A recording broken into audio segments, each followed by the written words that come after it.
Hello students, VS education के आरंभ batch में आप सभी का बहुत बहुत स्वागत है। फटाफट से पहले तो कमेंट करके मुझे बता दीजिए क्या सभी को मेरी आवाज बिल्कुल क्लियर आ रही है और मैं प्रॉपर दिखाई दे रही हूँ। पहले हम इसी पर चर्चा कर लेते हैं, फिर हम आगे बढ़ेंगे, सेशन को स्टार्ट करेंगे। फटाफट से कमेंट कर दीजिए, बता दीजिए मैं ऑडिबल हूँ, मेरी आवाज क्लियर है, मैं दिखाई दे रही हूँ। तो फिर मैं आपको बताऊंगी कि आज के सेशन में स्पेशली हमें कैसे पढ़ना है, मैं आपको कौन कौन से सब्जेक्ट्स पढ़ाने वाली हूँ और हम उसे किस तरीके से पढ़ेंगे, है ना, ताकि हम हमारे प्री और मेंस दोनों जो सेक्शन है उसे अच्छे से कवर कर सके। हमारा टारगेट केवल प्री ही नहीं रहेगा, है ना, प्री तो हम निकाल देंगे, हम पढ़ाई ही ऐसे करेंगे तो प्री तो हमारा इजीली निकल जाएगा। हमारा पूरा टारगेट ये होगा कि हम मेंस भी एक ही बार में निकाल दें। आप में से कई सारे स्टूडेंट्स ऐसे भी होंगे ना जो फर्स्ट टाइम ये एमपीपीएससी का पेपर देने जा रहे हैं, तो हम पढ़ेंगे कुछ ऐसे कि हम फर्स्ट टाइम में भी मेंस का जो पेपर है वो क्वालिफाई कर लें। चलें भाई, सभी के कमेंट आ रहे हैं, सभी को गुड आफ्टरनून, नमस्कार, राधे राधे। तो हम यहीं से शुरुआत करेंगे अपने सेशन की। चलो भाई, वेरी गुड, वेल डन। पूरे टाइम कमेंट सेक्शन पे भी फोकस नहीं करना है ना, मोबाइल बिल्कुल सामने रख देना, जब कुछ पूछा जाए तभी आंसर देना, ताकि आपका भी समय क्या हो, थोड़ा सा कम जाए, है ना, स्टडी पे ज्यादा फोकस हो। अब प्रश्न ये उठता है कि मैम हमें क्या पढ़ाने वाली हैं, क्या लगता है मैं आपको क्या पढ़ाऊंगी, कौन सा सब्जेक्ट हम पढ़ेंगे, कौन सा सब्जेक्ट हम पढ़ने वाले हैं। चलिए भाई, कमेंट्स एक बार देख लेते हैं। नमस्ते नमस्ते नमस्ते। चलिए अब हम थोड़ा सा आगे बढ़ते हैं अपने सेशन की तरफ। फर्स्ट ऑफ ऑल मैं आपको बता दूं यहाँ पर बायोलॉजी ही क्यों लिखा है, तो मैं केवल बायो ही नहीं पढ़ाऊंगी, मैं आपको पूरा साइंस वाला सेक्शन जो है कवर कराने वाली हूँ। प्री में जो यूनिट 7 आती है ना, उसको जितने भी उसमें चीजें रहेंगी, जैसे आज मैं आपको बताऊंगी कि उनमें से कौन कौन सा सेक्शन में कवर कराऊंगी और उसे हम किस लेवल पे जाकर कवर करेंगे, ये पूरा आज की क्लास में हमें जानना है। बायो स्पेशली क्यों लिखा है, क्योंकि हमारी जो स्टार्टिंग होगी ना, जैसे मैं जो सब्जेक्ट्स लेने वाली हूँ उनमें जो मैं स्टार्टिंग करूंगी वो बायो से करूंगी, दैट्स वाई यहाँ पर बायो लिखा है, जिसमें हम दोनों ही सेक्शन को फॉलो करेंगे, चाहे वो प्री हो चाहे वो मेंस हो। लेकिन क्वेश्चन ये उठता है, क्या साइंस में केवल बायो ही आती है, क्या बायो केवल अकेला ही है क्या? बिल्कुल भी नहीं, बिल्कुल भी नहीं, ऐसा बिल्कुल भी नहीं है ना। प्री में भी मेंस में दोनों को हम थोड़ा सा डिस्कस करेंगे। फर्स्ट ऑफ ऑल आपने जो ये कोर्सेज लिए हैं इनके फीचर्स को हम देख लेते हैं, फीचर्स को भी थोड़ा सा डिस्कस कर लेते हैं, क्योंकि भाई हमें पता होना चाहिए कि जो कोर्स हमने परचेस किया है उसमें हमें कौन कौन सी फैसिलिटीज मिलने वाली हैं, ये भी तो पता होना चाहिए ना। और आज आपका फर्स्ट डे है तो आपको ये बहुत ही ध्यान से सुनना है ना, क्योंकि हम जो पढ़ाएंगे उसके नोट्स बनाने हैं कि वो हमें पीपीटी फॉर्म में मिलेगा, पीडीएफ फॉर्म में मिलेगा, किस फॉर्म में मिलेगा सब जानते हैं। पहला हम डिस्कशन का हमारा पॉइंट है, या मैं आपको फीचर पहले बता देती हूँ कि प्रत्येक लेक्चर की पीपीटी पीडीएफ नीचे दिए गए लिंक पर शेयर किए जा रहे हैं। आपको जो क्लासेस है उसकी पीडीएफ पहले ही मिल गई होगी, ये तो आपने अच्छे से देख लिया होगा। आप ये कर सकते हो कि जो क्लासेस हो जाएंगी उनका जो पीडीएफ आपको मिलेगी उसका इजीली प्रिंट आउट भी निकलवा सकते हो, जिसमें आप हम जितनी भी चीजें क्लास में पढ़ाएंगे तो आप इजीली वहां पर नोट डाउन कर सकते हैं। पहला पॉइंट तो ये हो जाएगा। दूसरा, अगर आप में से कई सारे स्टूडेंट्स ऐसा बोले कि मैम हमें ना प्रिंट आउट निकाल कर नहीं पढ़ना है, हम ऐसा चाहते हैं कि हम अपने नोट्स खुद ही प्रिपेयर करें, इससे बेहतर तो कुछ हो ही नहीं सकता। मतलब मेरा तो मोस्टली पर्सनल सजेशन यही रहता है कि कोई भी सब्जेक्ट पढ़ने जाओ तो कोशिश ये करो कि हम उसके प्रॉपर क्या बनाए भाई, नोट्स बनाए।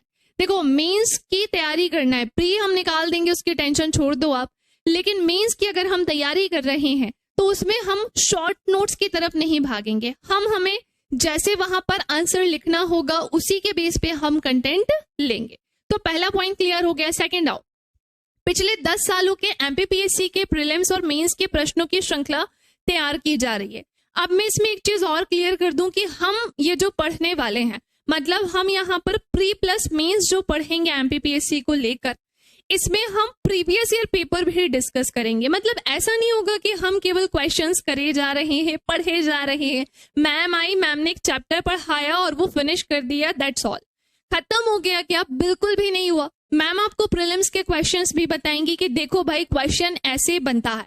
मैम आपको मेंस के क्वेश्चन भी बताएंगी कि मेंस में भी क्वेश्चन ये चैप्टर पढ़ने के बाद ऐसे ऐसे बनेंगे और आपको कुछ इस तरीके से उसे फ्रेम करके आंसर देना होगा। सो ये होगा हमारा सेकंड चीज कि हम क्या करेंगे, आपको पहले पीपीटी या पीडीएफ प्रोवाइड कराएंगे जो कि आपको मिल चुकी होगी 100%।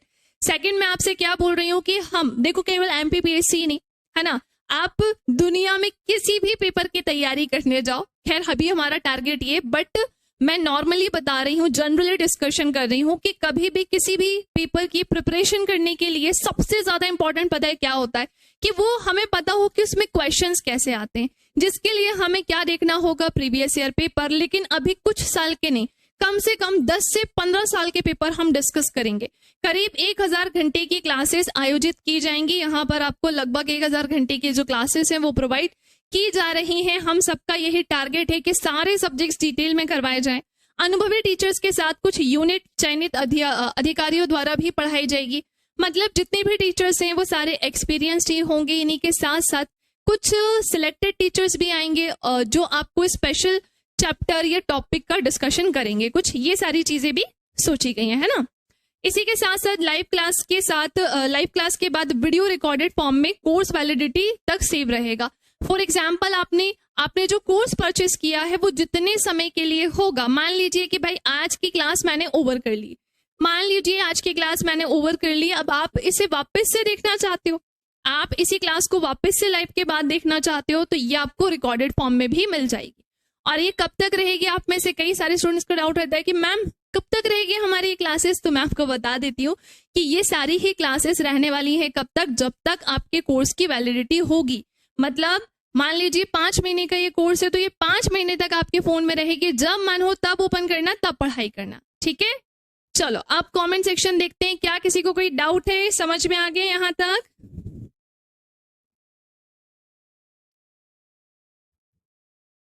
चलो भाई आप एक बार कमेंट करके बता दीजिए।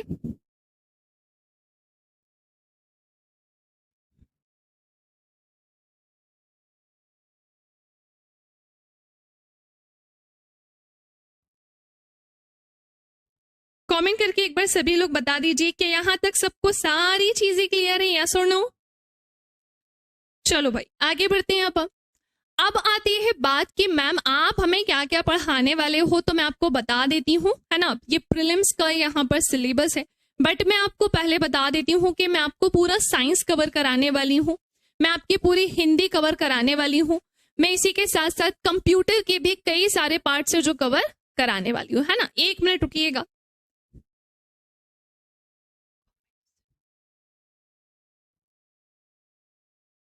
शो नहीं हो रहा है, मुझे शो नहीं हो रहा है ये, ठीक। चले भाई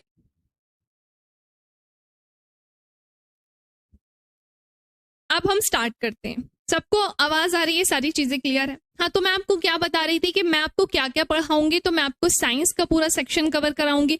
मैम साइंस में आप बता रहे थे कि बायो केवल अकेला नहीं होता है। जी हाँ बिल्कुल सही सुना है, जी हाँ बिल्कुल सही सुना है। देखो कभी भी अगर साइंस की बात आए ना, कभी भी अगर साइंस की बात आए तो समझ जाना कि ये साइंस अकेला तो नहीं होगा, है ना। ये साइंस भाई अकेला नहीं होगा, ये अपने साथ ना झुंड लेकर आएगा। अब आप कहेंगे मैम किस चीज का झुंड है ये, है ना। तो मैं आपको बता दूं कि इसमें आपको सब पढ़ना है। सब बोले तो आपको यहाँ पर बायोलॉजी भी पढ़नी होगी, आपको यहाँ पर भाई फिजिक्स भी पढ़नी होगी, है ना, और आपको यहाँ पर केमिस्ट्री भी पढ़नी होगी, है ना। यहाँ पर हम केमिस्ट्री भी पढ़ेंगे। अब आप में से सारे लोग कैसे होंगे, हिंदी मीडियम है, तो मैं आपको बता दूं कि मैं शुद्ध हिंदी में ही पढ़ाने वाली हूँ।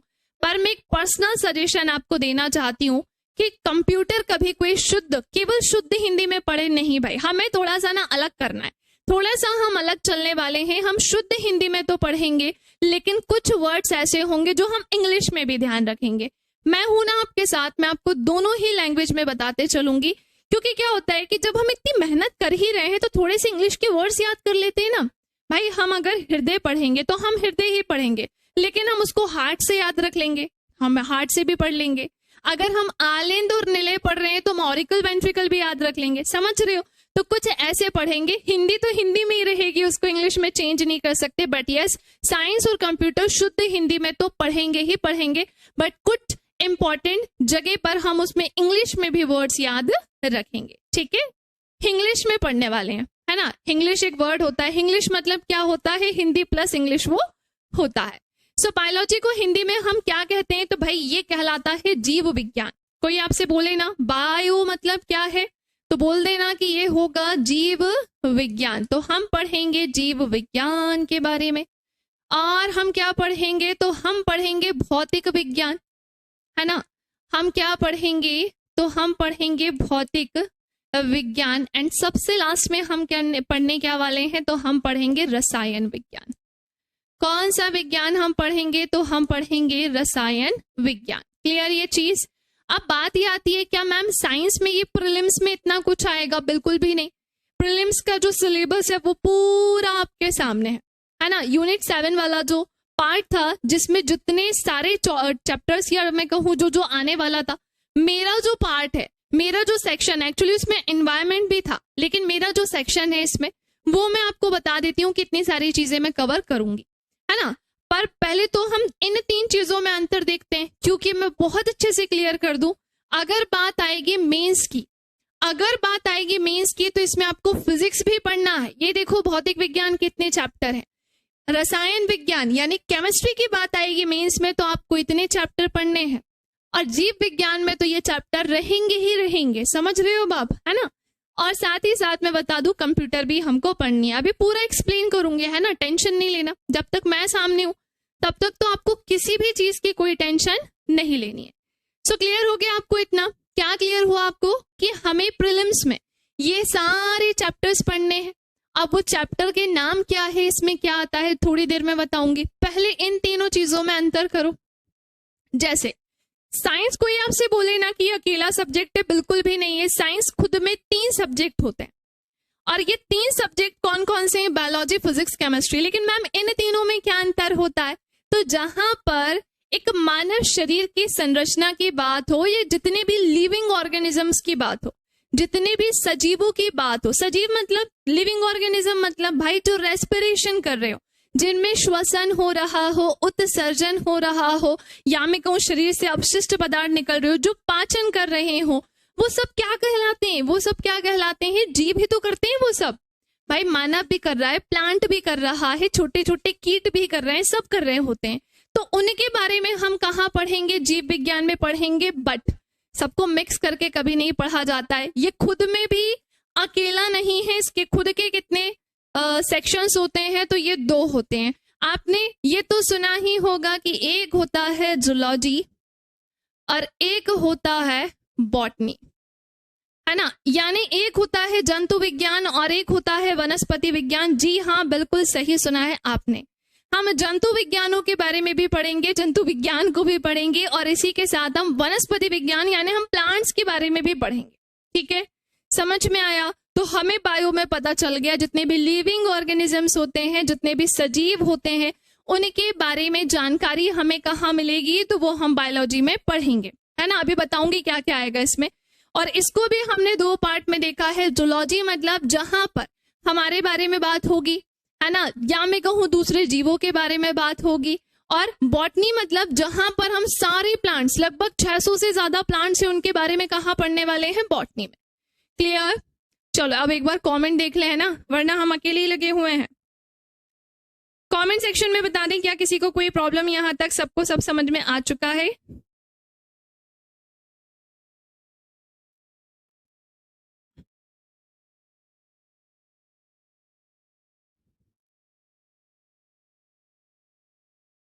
सबको सब क्लियर है यहां तक? आगे बढ़ जाऊं?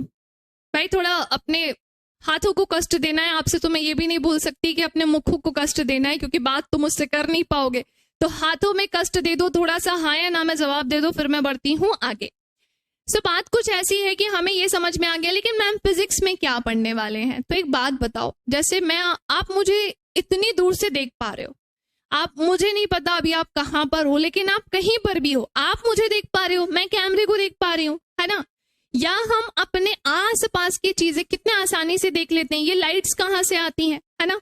लाइट की अगर मैं बात करूं, या मैं किसी इस स्टाइलिश को अगर छोड़ूंगी तो ये नीचे ही क्यों गिरेगा। अगर मैं बात करूं गतियों की, मोशन की, तो वो भी होता है। तो अगर हम फिजिक्स की बात करें, फिजिक्स में बहुत कुछ आता है। जैसे यहाँ पर हम यूनिट एंड मेजरमेंट पढ़ेंगे, मात्रक और मापन पढ़ेंगे। ये मात्रक क्या होता है, मापन क्या होता है। हम गुरुत्वाकर्षण के बारे में जानेंगे, किसी भी वस्तु को छोड़ने पर वो धरती पर ही क्यों गिरता है। हम जानेंगे यहाँ पर कि प्रकाश की लाइट हम तक कैसे पहुंच रही है, हमें कैसे बाहर की चीजें बिल्कुल क्लियर दिखाई देती है, ये भी हम यहाँ पर डिस्कस करेंगे। हमारी आंखें कैसे ये सब देख पा रही हैं, और हमें चश्मा क्यों लगता है। हमें चश्मा क्यों लगता है, कई बार हम पास का देख पाते हैं, दूर का नहीं देख पाते, दूर का देख पाते हैं, पास का नहीं देख पाते। ऐसा क्यों होता है। ऐसी बहुत सारी चीजें, जैसे साउंड कैसे आ रहा है। एक क्लास में बहुत सारे स्टूडेंट्स हैं, एक क्लास में बहुत सारे स्टूडेंट्स हैं, कुछ आगे बैठे हैं, कुछ बिल्कुल पीछे तक बैठे हैं। आगे वालों को साउंड ज्यादा आएगा, पीछे वालों को कम क्यों आएगा, कारण क्या है। अरे भाई, नॉर्मली भी हम क्यों सुन पा रहे हैं, आप मेरे साउंड को कैसे सुन पा रहे हो, ये भी डिस्कशन करेंगे। तो फिजिक्स में ओवरऑल इन पूरी चीजों पर क्या होती है, बात होती है। अब आते हैं, थोड़ा थोड़ा भी जस्ट बता रही हूँ, तो रसायन विज्ञान क्या होता है, केमिस्ट्री क्या होता है। यहाँ पर हम केमिकल्स के बारे में डिस्कशन करते हैं। सॉलिड जितनी चीजें आ जाएंगी, मतलब ठोस हो गया, द्रव हो गया, गैस हो गया।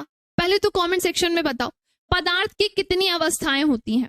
कमेंट सेक्शन में बताइएगा पदार्थ की कितनी अवस्थाएं होती हैं। देखते हैं आपको पता है या नहीं।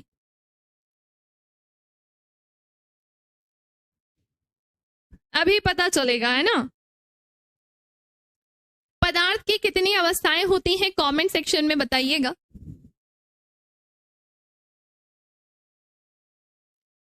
देखो, कई सारे लोग ना बड़ा कंफ्यूज हो जाते हैं, है ना, क्योंकि हिंदी अगर आप पढ़ने जाओगे ना, तो हिंदी में संज्ञा होती है, और उसमें भी हमें पदार्थ के बारे में पढ़ना होता है। तो वहां पर अलग पदार्थ हो जाएंगे, मतलब वहां पर संख्या थोड़ी सी कम होगी। लेकिन एक्चुअल में जब हम केमिस्ट्री पढ़ने आएंगे तो फिर संख्या जो है वो इंक्रीज हो जाएगी। तो भाई अलग अलग आंसर आ रहे हैं। अखिलेश जी का आंसर आ रहा है कि मैम 4 होती है। पदार्थ की कितनी अवस्थाएं होती हैं, 4 होती हैं। Very good, very good. अभी मैंने आंसर कंफर्म नहीं किया, मेरा ना वेरी गुड कई बार ना नेगेटिव के सेंस में भी होता है, तो ध्यान रखना इस चीज का। सो अलग अलग आंसर आ रहे हैं, और अब बहुत तेजी से आंसर आ रहा है। 4 भी बोल रहे हैं, 5 भी बोल रहे हैं, 3 भी बोल दिया, है ना। चलो ध्यान से सुनो, पदार्थ की कितनी अवस्थाएं होती हैं, तो भाई 5 होती है। 5 स्टेट्स होते हैं, मतलब 5 पदार्थ की कौन सी अवस्था है। ठोस हो गया, द्रव हो गया, गैस हो गया, प्लाज्मा हो गया, बोस-आइंस्टीन कंडेंसेट होता है। ये 5 अवस्थाएं होती हैं, और यही अगर पता है हिंदी में पढ़ने जाएंगे तो वो कितनी निकलती हैं, ओनली 3, केवल 3 निकलती है। वहां हमें ठोस पदार्थ को, द्रव को, तरल पदार्थ को, द्रव को और गैसीय पदार्थ को पढ़ना होता है। समझ रहे हो। तो पदार्थ की 5 अवस्थाएं होती हैं जो केमिस्ट्री में पढ़ना है, ठोस भी, द्रव भी, गैस भी, प्लाज्मा भी, बोस-आइंस्टीन कंडेंसेट भी। अब आप में से कई लोगों को लग रहा होगा कि मैम प्लाज्मा है, तो प्लाज्मा तो हमारे बायोलॉजी में भी होता है। उस प्लाज्मा में और केमिस्ट्री के प्लाज्मा में जमीन आसमान का अंतर है। किसका अंतर है, जमीन और आसमान का अंतर है। वो सब हम एक एक करके पढ़ेंगे। मैंने अभी क्या किया है तो मैं आपको बता देती हूँ। मैंने इन 3 चीजों में अंतर किया है। मेरी हमेशा आदत है कि आते से केवल शुरू नहीं कर देना है, पहले पता होना चाहिए। हमें पता होना चाहिए कि हम क्या क्या चीजें पहले पढ़ेंगे। ये है क्या, साइंस अकेला नहीं है, ये अपने आप में अकेला नहीं होता है। ये 3 सब्जेक्ट्स के साथ मिलकर बना होता है, जिसमें से एक में खुद में क्या होते हैं, 2 सब्जेक्ट होते हैं, जूलॉजी और बॉटनी। क्लियर। चलो अब हम बढ़ते हैं आगे। मेनली 3 होते हैं, नॉर्मली 5 होते हैं। भाई देखो, मेंस में ऐसा कुछ लिख के मत आ जाना कि मेनली 3 होते हैं, नॉर्मली 5 होते हैं। वो जो एग्जामिनर वाला मतलब जो आपकी कॉपी चेक कर रहा होगा वो यू करके यू कर देगा बिल्कुल। तो ऐसे शब्दों का प्रयोग तो हम बिल्कुल भी वहां नहीं कर सकते हैं ना, कि भाई मेनली कितने होते हैं, 3 होते हैं, लेकिन नॉर्मली 5 होते हैं। तो वो कहेगा भाई कहना क्या चाह रहे हो, उसका सेंटेंस ये होगा कहना क्या चाह रहे हो। तो इसलिए हमें ऐसा कोई आंसर वहां पर नहीं देना है।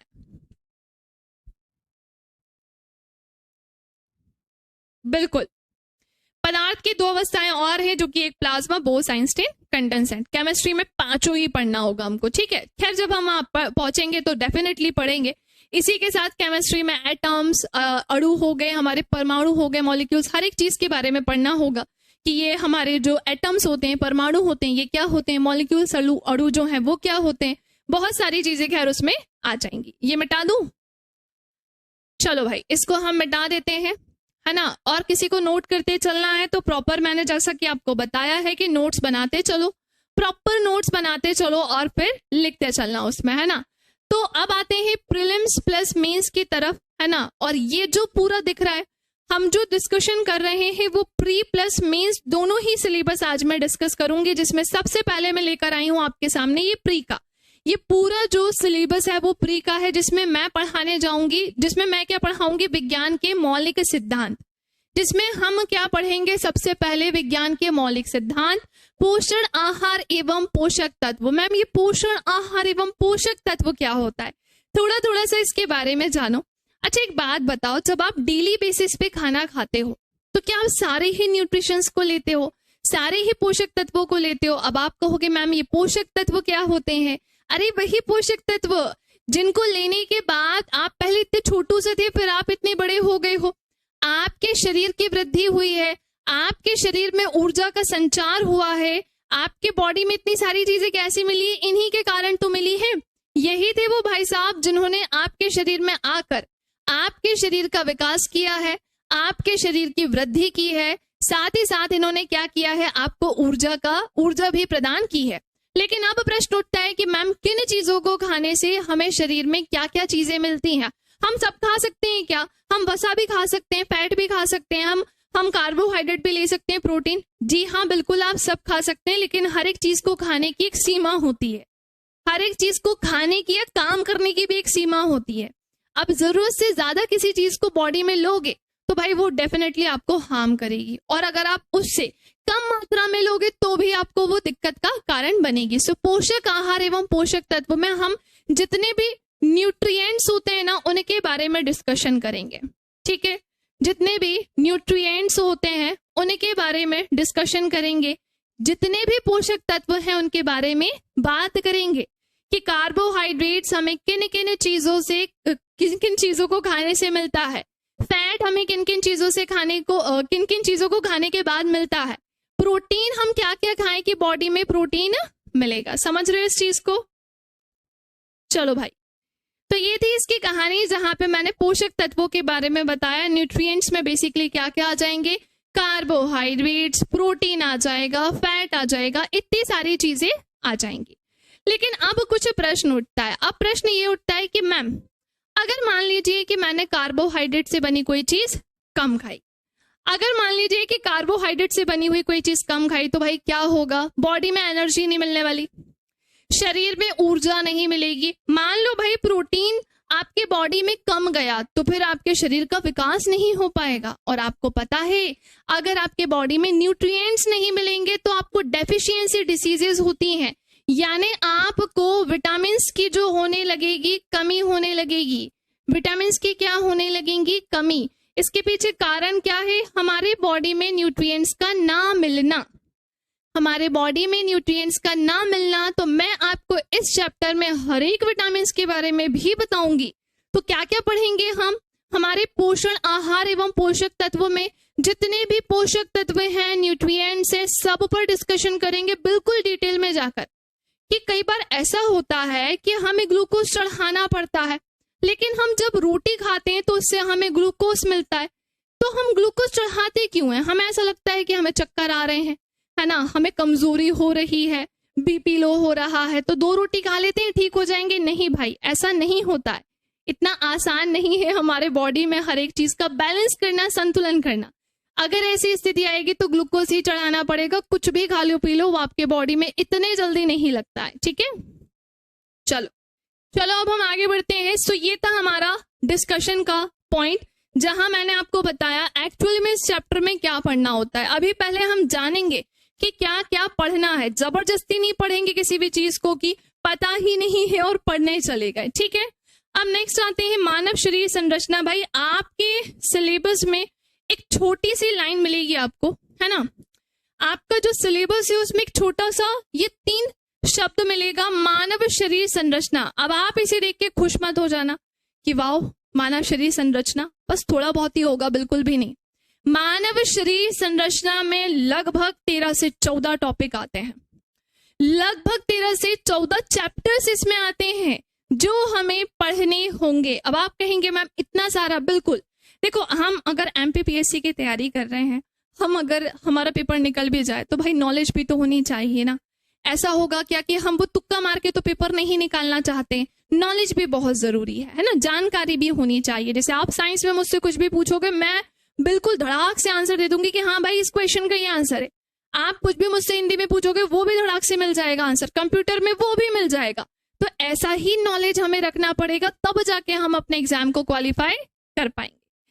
सो बात बस इतनी सी है कि हमें चीजों को रटना नहीं है, एक एक करके चीजों को समझ के चलना है। तो मानव शरीर संरचना देखने के बाद ये बिल्कुल मत सोचना कि बस थोड़ा बहुत ही पढ़ना होगा, नहीं, आपको हर एक चीज पढ़नी होगी। अब सुनो, जब मैं आपको विज्ञान के मौलिक सिद्धांत पढ़ाऊंगी तो ये पूरा पढ़ने के बाद हम 10 से 15 साल, अगर हम प्रीवियस ईयर पेपर की बात करें तो उसमें कैसे भी क्वेश्चन आए हो, भले बहुत इजी आए हो, भले डिफिकल्ट आए हो, सारे हम लगाएंगे। कई बार पेपर में क्वेश्चन जो आते हैं भाई वो रिपीट भी तो हो जाते हैं, और रिपीट हो गए तो ये तो हमारे लिए फिर बहुत ही अच्छा है, फिर तो बहुत ही बढ़िया है। और अगर रिपीट नहीं हुए तो नॉलेज ही बढ़ेगा, फिर तो कुछ भी क्वेश्चन आ जाए, हम नोट्स भी पढ़ रहे हैं, हम क्वेश्चंस भी लगा रहे हैं, फिर तीसरा कुछ भी आ जाए हम आंसर दे देंगे। हमें अपने आप पे पूरा भरोसा है कि मैम इतनी प्रैक्टिस करा देंगी कि दुनिया का कोई क्वेश्चन आ जाए हमारा आंसर तो आएगा ही। सो हम प्रीवियस ईयर पेपर के जितने भी क्वेश्चंस हैं वो सब यहाँ पर और मानव शरीर संरचना में भी डिस्कस करेंगे। जैसे अब मैं आपको बताती हूँ कि मानव शरीर की संरचना में एक्चुअली में आपको क्या क्या पढ़ना है। तो सबसे पहले तो इंट्रोडक्शन, सबसे पहले तो परिचय ही कि मानव शरीर का परिचय क्या है। तो मैं आपको एक इंट्रोडक्शन दूंगी, देन हम स्टार्ट करेंगे कोशिका से। अब आपके मन में ये डाउट आ रहा होगा कि मैम ये कोशिका ही क्यों? पहली बात तो इसे इंग्लिश में क्या कहते हैं? सेल। क्या आप मुझे ये बता सकते हो एक कमेंट सेक्शन में कि आपके शरीर की सबसे छोटी इकाई क्या है? कमेंट सेक्शन में इसका आंसर दे सकते हैं क्या? भाई इसका आंसर ना दे देना, वरना बड़ी दिक्कत हो जाएगी, अगर इसका आंसर नहीं पता तो। चलो देखते हैं सबसे पहले किसका आंसर आता है।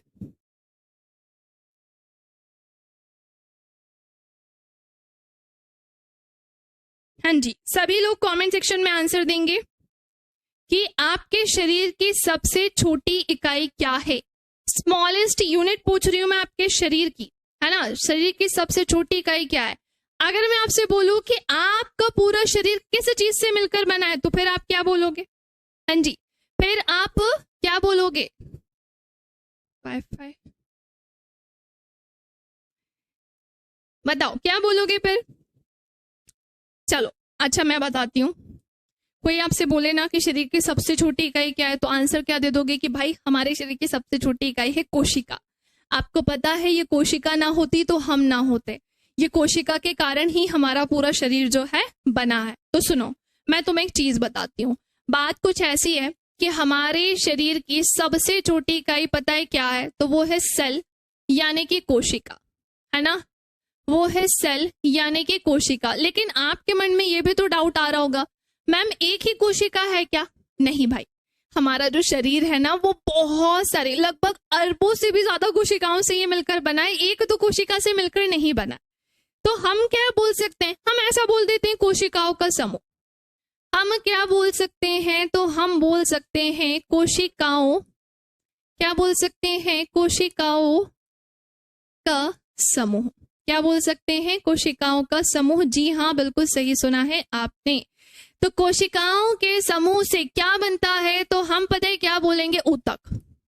अब मैम ये ऊतक कहाँ से आ गए? ये इतने अजीब अजीब से नाम आ रहे हैं। भाई ये अजीब अजीब से नाम नहीं है, ये सब आपके बॉडी में है। ये ना होते ना तो इतना अच्छे से हम बैठे ना होते।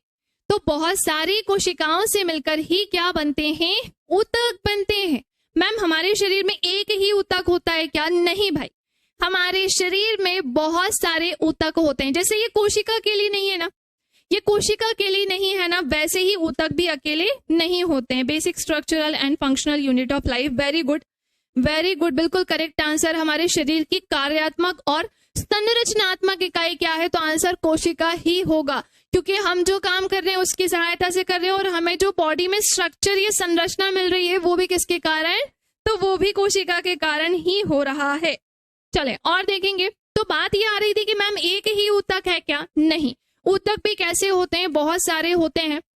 ऊतक भी कैसे होते हैं, बहुत सारे। तो मैं क्या बोल सकती हूँ कि ये क्या है, ऊतकों का समूह। ये क्या है, तो ये है ऊतकों का समूह। अरे अपने नाम सुना होगा ना, पेशीय ऊतक होता है ना, तंत्रिका ऊतक होता है, संयोजी ऊतक होता है, उपकला ऊतक होता है। इंग्लिश में सुना होगा, अच्छा हिंदी में नहीं सुना तो एपिथेलियल टिश्यू होता है, मस्कुलर टिश्यू होता है, नर्व टिश्यू होता है, कनेक्टिव टिश्यू होता है। हम तो ऐसे ही याद करेंगे, हम हिंदी में भी करेंगे, इंग्लिश में भी करेंगे, ताकि हम हर एक चीज का नॉलेज रख सके, है ना। बस हम बड़ी बड़ी डेफिनेशन इंग्लिश में याद नहीं करेंगे, लेकिन हम वर्ड्स जरूर बायलिंगुअल जानेंगे, ठीक है। चलो भाई, वेरी गुड वेरी गुड। तो हमने क्या देखा, बहुत सारी कोशिकाओं से मिलकर क्या बनते हैं, बहुत सारी ऊतक बनते हैं। ये क्यों बता रही हूं मैं, अभी आपको समझ में आ जाएगा। अच्छा, बहुत सारे ऊतक से क्या बनेगा, इनके ऊतक से मतलब बहुत सारे ऊतक के मिलने से क्या बनेगा, अंग। अब ये अंग मतलब क्या होता है, तो इसे हम ऑर्गन्स कहते हैं। अब ये ऑर्गन क्या होते हैं, तो भाई शरीर का एक एक अंग, जब बहुत सारी कोशिका मिलकर ऊतक बना रही हैं, बहुत सारे ऊतक मिलकर शरीर का एक एक अंग बनाएंगे। हमारा लीवर बनेगा, हमारी किडनी बनेगी, हमारे लंग्स बनेंगे, हमारा पूरा पाचन तंत्र बनेगा, अमाशय बनेगा, छोटी आंत, बड़ी आंत, न जाने कितनी चीजें होती हैं हमारे शरीर के अंदर। हर एक चीज किसकी सहायता से बनेगी, बहुत सारे ऊतकों की सहायता से। और जब शरीर का एक एक अंग बन जाएगा ना भाई, तब बन जाएगा अंग तंत्र। मैम ये अंग तंत्र क्या होता है, तो इंग्लिश में हम इसे ऑर्गन सिस्टम कहते हैं। ऑर्गन सिस्टम मतलब, अच्छा एक बात बताओ, छोटी आंत बन गई, बड़ी आंत बन गई, आहार नाल बन गई, अमाशय बन गया, मुख बन गया, तो क्या तैयार हो गया, आपका पाचन तंत्र। अगर आपके लंग्स हैं तो श्वसन तंत्र, आपकी किडनीज हैं तो सर्जन तंत्र, आपका हार्ट है तो आपका वहां पर रक्त परिसंचरण तंत्र। हो रहा है कि नहीं हो रहा है, ये सब किसके कारण हो रहा है भाई, ये प्रॉपर सीक्वेंस के कारण हो रहा है, मन से कुछ नहीं हो रहा है। हमारे शरीर में हर एक अंग का होना बहुत जरूरी है, क्योंकि शरीर के हर एक अंग अपना एक अलग काम करते हैं, सब क्या एक विशिष्ट काम के लिए होते हैं। अब देखो, हमने क्या देखा, कोशिका है, कोशिकाओं का समूह, ऊतक है, ऊतकों का समूह, अंग है, अंग से बनेगा अंग तंत्र। और फिर क्या बननी चाहिए, सोचो सोचो सोचो और बताओ कि फिर क्या बनना चाहिए। तो भाई फिर तैयार हो जाएगी हमारी पूरी बॉडी, या मैं कहूं पूरा शरीर, हमारी पूरी बॉडी, या मैं कहूं पूरा शरीर, ठीक है। किसी को कोई समस्या, किसी को कोई डाउट, अब इसे इंग्लिश में क्या कहते हैं, तो याद रख लेना, ये सेल है ना। ये ऊतक क्या कहलाता है, तो ये टिश्यू बोलते हैं इसको इंग्लिश में। अंग हमारा क्या हो जाएगा, ऑर्गन होगा। अंग तंत्र बोले तो ये क्या होगा, ऑर्गन सिस्टम हो जाएगा, है ना। और शरीर की अगर बात आएगी तो यहाँ पूरी बॉडी तैयार, पूरी बॉडी तैयार। अब सुनो, मैंने ये इसलिए बताया है क्योंकि यहाँ से वहां पहुंचने में ही आपका प्रीलिम्स और मेंस सब कंप्लीट हो जाएगा। बायो में, है ना, जूलॉजी वाले सेक्शन में, यहाँ से वहां पहुंचने में ही पूरी बायोलॉजी ओवर होगी। बायोलॉजी में जूलॉजी वाला सेक्शन पूरा खत्म हो जाएगा, क्योंकि जितनी भी चीजें पढ़नी है वो यहाँ से वहां तक जाकर ही पढ़नी है। पॉइंट क्लियर हुआ, हाँ या ना, सबको समझ तो आ रहे हैं ना। बहुत ही बेसिक से उठा रही हूँ, क्योंकि एमपीपीएससी की तैयारी कर रहे हैं। प्री हमें ऐसे ही निकाल देना है, हम ये नहीं सोचेंगे अरे प्री का पेपर है, प्री पढ़ना है, प्री का पढ़ना है, नहीं भाई। हम मेंस इतना हाई लेवल कर जाकर पढ़ लेंगे कि प्री अपने आप निकल जाएगा। मेंस इतना हाई लेकर जाएंगे कि प्री अपने आप निकल जाएगा। पॉइंट समझ में आ रहा है कि नहीं, हाँ या ना, स्ट्रेटेजी समझ में आ रही है। चलो अब एक बार मुझे बता दो कमेंट करके, यस मैम आपने जितना बोला हमने हर एक चीज बहुत अच्छे से समझ ली है ना। चलो भाई, काफी अच्छे बच्चे हैं।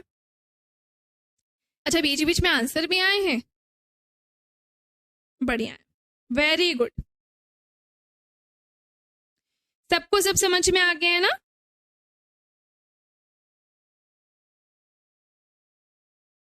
चलिए आगे आते हैं अब हम। तो मैंने आपको एक प्रॉपर सीक्वेंस बताया, उसके पीछे कारण क्या था वो आप देख चुके हो, ठीक है। तो ये थी पूरी कहानी। अब पता चल गया, पहले हम क्या पढ़ेंगे, सेल या कोशिका के बारे में। सेल जिसे हिंदी में कोशिका कहते हैं, और ये बहुत देर से कोशिका कोशिका चल रहा है ना, इसका स्ट्रक्चर देखेंगे कि ये हमारी कोशिका एक्चुअल में कैसे दिखाई देती है, हमारे शरीर की कोशिका, प्लांट की कोशिका, सब आपको बनाना भी सिखाऊंगी। पूरी बायो हम डायग्राम से ही जानेंगे, ठीक है। बिना डायग्राम के तो मैं कुछ नहीं बताने वाली, हम रटेंगे कुछ नहीं, सब देखकर पढ़ने वाले हैं। नेक्स्ट आ जाओ जंतु जगत का वर्गीकरण। भाई देखो क्लासिफिकेशन तो पढ़ना पड़ेगा, है ना। अब हम जब बायो पढ़ रहे हैं, बायो में जूलॉजी पढ़ रहे हैं, तो हम वहां पर हमारे शरीर का जो क्लासिफिकेशन हुआ है उसके बारे में भी तो पढ़ना होगा। जैसे मोनेरा हो गया, प्रोटिस्टा हुआ, XYZ, बहुत सारी चीजें उसमें आ जाएंगी। हम यहाँ जानेंगे कि सरीसृप में कौन कौन आते हैं, यानी रेप्टाइल्स में कौन कौन आते हैं, मैमल्स यानी हमारे में कौन कौन आते हैं, किनकी सींग होती है, किनकी पूंछ होती है, नाखून किनके होते हैं, रीढ़ की हड्डी किनकी होती है, किनकी नहीं होती है, ये सब कहाँ पर पढ़ेंगे हम, जंतु जगत के वर्गीकरण में। कहाँ पढ़ेंगे ये सब हम, जंतु जगत के वर्गीकरण में। अब फिर नेक्स्ट पढ़ेंगे ऊतक। ऊतक तो आपको पता ही है कौन कौन से ऊतक पढ़ने हैं हमको, बहुत अच्छे से आपको क्लियर हो गया होगा कि मैम हमको पढ़ाएंगी पेशीय ऊतक, संयोजी ऊतक, तंत्रिका ऊतक, और कौन सा था, उपकला ऊतक। ये इंग्लिश हिंदी दोनों में ही नाम मैं बताऊंगी, ऐसे ही हम इसे पढ़ेंगे। इनके अंदर बहुत सारी चीजें आती हैं, इनके भी अंदर बहुत सारी चीजें आती हैं, वो सब यहाँ पर पढ़ेंगे। अब प्रश्न उठता है कि मैम क्या पाचन तंत्र भी हमको पढ़ना होगा, क्या मैम हम इसको भी पढ़ेंगे क्या? जी हाँ, बिल्कुल।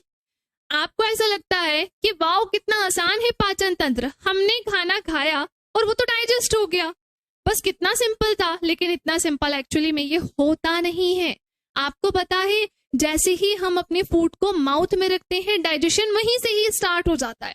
डाइजेशन, पाचन वहीं से ही स्टार्ट हो जाता है, और ये कई सारे चरणों में जाकर होता है।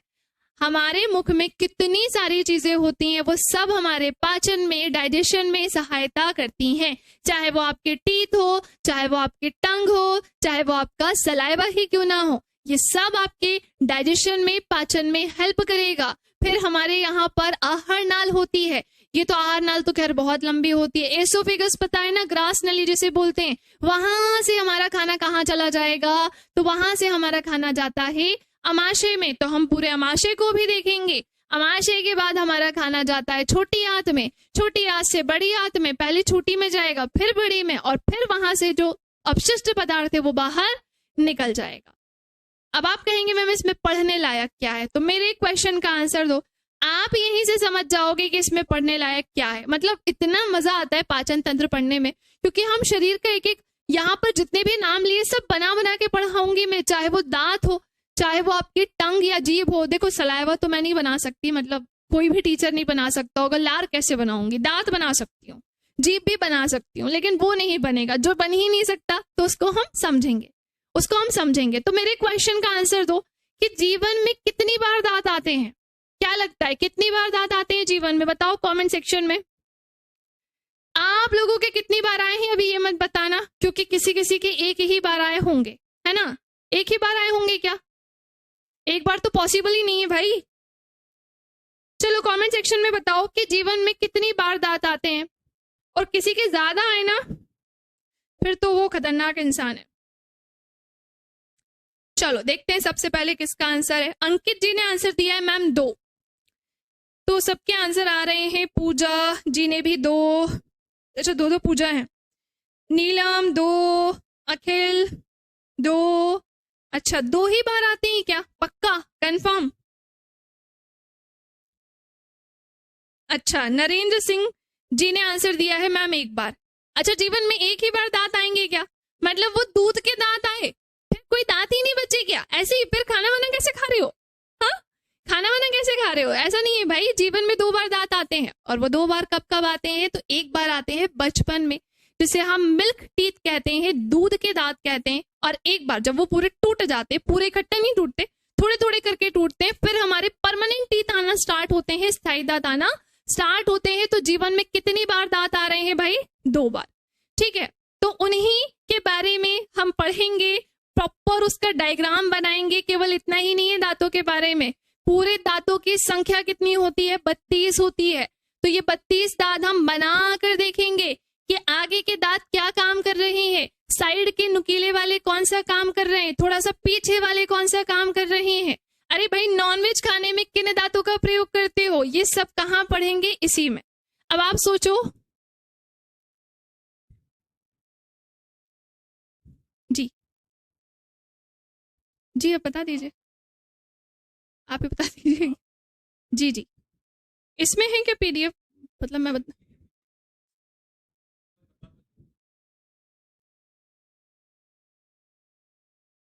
आप एक बार मुझे बता दीजिए, फिर मैसेज स्क्रीन पे। 2 मिनट स्टूडेंट्स, 2 मिनट वेट करिएगा, आपको कुछ बता रहे हैं ना, पीडीएफ की जानकारी दे रहे हैं, बस 2 मिनट रुक जाओ। हम्म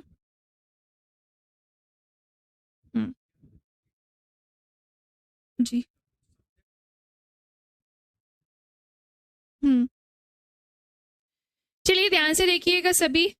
आप में से कई सारे स्टूडेंट्स जो हैं वो मैसेज कर रहे हैं कि पीडीएफ कहाँ मिलेगी। तो ये देखो, जैसे ही आप अपने कोर्स को ओपन करोगे तो ये आपका कोर्स ओपन होगा, ऐसे कुछ दिखाई दे रहा है, ये मैंने बिल्कुल सामने रख दिया, ठीक है। फिर आपको इसे क्या करना है, क्लिक करना है। जब आप इसे क्लिक करोगे तो ये सारी क्लासेस के ऑप्शंस हैं, ये हम सबकी क्या है, क्लासेस के ऑप्शन है ना। अब इसमें क्या होगा, हाँ हाँ बता तो दूं मैं पहले कि ये सारे क्लासेस के ऑप्शन है। इसमें सबसे नीचे जाना, सबसे नीचे जब आप जाओगे ना तो PDF notes for MPPSC online batch ऐसा लिखा हुआ है, इस पे ऐसे क्लिक करना तो आपको जितनी भी क्लासेस की पीडीएफ है वो मिल जाएंगी, जो भी पीडीएफ है वो मिल जाएंगी। जैसे मैं ज्योग्राफी की बात करूं, ये देखो पीडीएफ मिल गई, समझ गए। और डाउनलोड कैसे करना है, उस पर क्लिक करेंगे। देखो मैं बताती हूँ डाउनलोड भी कैसे होगी वो, जैसे मैंने बताया ना, यहां तक आप लोग पहुंच जाएंगे, ये कैमरे में मैंने बता दिया है।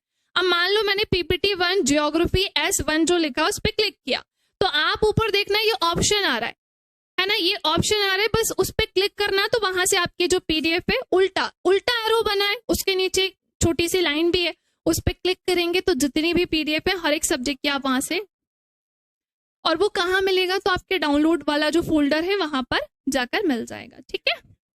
गैलरी में चेक करना और वो चीज अब तो कोई डाउट नहीं है किसी को, और हो तो भाई कमेंट सेक्शन में बिल्कुल पूछ लेना। चलें, अच्छा अभी ये दांतों पे ही अटके हैं लोग, मुझे लगा काफी आगे निकल गए होंगे। हाँ चलो, तो टीथ का समझ में आ गया ना। तो अब आप सोचो, जब मैं दांतों में इतनी चीजें बता रही हूं तो जब हम इसमें पढ़ने जाएंगे पाचन तंत्र में तो कितना पता चलेगा। भाई हमारे पेट में एसिड भी होता है, एसिड हमारा दोस्त भी है, फ्रेंड भी है, फो भी है। अब आप कहेंगे मैम ये क्या होता है, तो वो आपका दोस्त भी है, दुश्मन भी है। तो वो सब कहाँ जानने को मिलेगा, पाचन तंत्र में, ठीक है। ये कौन सी क्लास चल रही है, तो ये एमपीपीएससी की क्लास चल रही है, जहां पर हम अपने सिलेबस को इस फर्स्ट क्लास में बहुत डिटेल में जाकर डिस्कशन कर रहे हैं, क्योंकि हमें पता होना चाहिए कि एक्चुअली में हमें कैसे पढ़ना है और किस चैप्टर में क्या क्या चीजें हैं, है ना। चलो आगे आ जाओ। अब रक्त परिसंचरण तंत्र, मैम ये रक्त का परिसंचरण तंत्र एक्चुअली में क्या होता है, तो मैं आपको बता देती हूँ। देखो होता क्या है ना, कि हमारे शरीर में जो हृदय है, हमारा जो हृदय है वो रक्त का परिसंचरण शरीर के हर एक हिस्से में जाकर करता है। तो वो मैं आपको प्रॉपर हृदय का डायग्राम बनाकर बताऊंगी, बट मैं एक चीज आज के क्लास में ये कंफर्म कर दूं, आप लोग वो जो हार्ट सोचते हो ना कि हार्ट ऐसा है, वो दिल विल तीर वीर जो बन जाती है, मैं आपको ये क्लियर कर दूं, ऐसा कुछ भी हार्ट हमारे अंदर नहीं हो, ऐसा हार्ट हमारे अंदर बिल्कुल भी नहीं होता है। इसका जो स्ट्रक्चर है वो देखने के बाद आपको रियलाइज होगा कि हम क्या कुछ तो बचपन से पढ़ते हुए आ रहे हैं, ऐसा कुछ तो हमारे अंदर है ही नहीं। तो बस ऐसा हृदय हमें नहीं पढ़ना है, जो हृदय एक्चुअल में हमारे अंदर है वही हृदय हम पढ़ेंगे। रक्त का परिसंचरण कैसे हो रहा है वो हम जानेंगे, क्लियर। चलो तो हम हृदय के हर एक भाग को जानेंगे। एंड सबसे इंपॉर्टेंट मैं आपको बता दूं, जब हम ये पढ़ेंगे ना, रक्त का परिसंचरण करेंगे, तो एक बात बताओ, रक्त भी तो पढ़ना जरूरी है ना। तो जब रक्त का परिसंचरण पढ़ेंगे तो रक्त भी पढ़ेंगे, मानव रक्त, ह्यूमन ब्लड, जो कि हमारा अगला डिस्कशन का टॉपिक होगा। अब एक क्वेश्चन फिर उठता है यहाँ पर कि मैम ये मानव रक्त क्या होता है, तो आप मुझे पहले बताओ कि ये मानव रक्त किन चीजों से मिलकर बना है। अब भाई एमपीपीएससी की तैयारी कर रहे हैं, अच्छा जैसे मैं कई बार बोल रही हूँ हम एमपीपीएससी की तैयारी कर रहे हैं, कई बार ऐसा होता है कि हम किसी ऐसे एग्जाम की तैयारी कर रहे होते हैं कि हमारा बेसिक ना स्ट्रांग नहीं होता है। इससे अपने आप को ना डिमोटिवेट नहीं करना है, बेसिक स्ट्रांग नहीं है, तभी हमने ना ये कोर्स परचेज किया है, ताकि हमारा बेसिक जो है वो स्ट्रांग हो जाए। तो टेंशन नहीं लेना, आंसर पता हो तो आंसर देना, नहीं पता हो तो मैम तो बता ही देंगी, है ना, मैम तो बिल्कुल अच्छे से बता देंगी। तो जल्दी से कमेंट सेक्शन में जितने लोगों को पता है ये बताओ कि भाई जो मानव रक्त है वो किस चीज से मिलकर बना है। सबसे पहले पूजा जी का आंसर आया है कि मैम आरबीसी, डब्ल्यूबीसी और प्लाज्मा। पक्का, कंफर्म? बाकी सब भी आंसर दें जिन जिन को पता है ना, जिन जिन को पता है।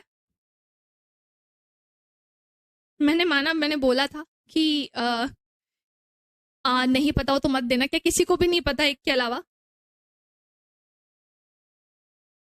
क्यों हमसे कोविड के टाइम पर ये नहीं कहा जाता था कभी कि आरबीसी डोनेट करनी है, डब्ल्यूबीसी डोनेट करनी है, प्लेटलेट्स डोनेट करनी है? क्यों यही कहा जाता था कि प्लाज्मा डोनेट करना है? कारण क्या था? देखो, वेरी गुड, आंसर आ रहे हैं। एक और जो पूजा जी हैं, पूजा गुप्ता जी, उन्होंने आंसर दिया है RBC, WBC, platelets, RBC, WBC, blood, platelets. Okay, WBC, RBC, ये क्या है? बिनु बनु पानी, ये क्या है? बिनु बनु पानी क्या होता है? बिलिरुबिन की बात नहीं कर रहे? बिलिरुबिन, बिलिवर्डिन, ऐसा कुछ तो नहीं बोल रहे? चलो चलो, अलग अलग आंसर आ रहे हैं। सबसे करेक्ट आंसर किसका है जो मैं देख पा रही हूं? Rahul Kushwaha, RBC, WBC, plasma, platelets. Very good. Jitendra Singh का भी बिल्कुल सही आंसर है, बिल्कुल सही, क्या बात है।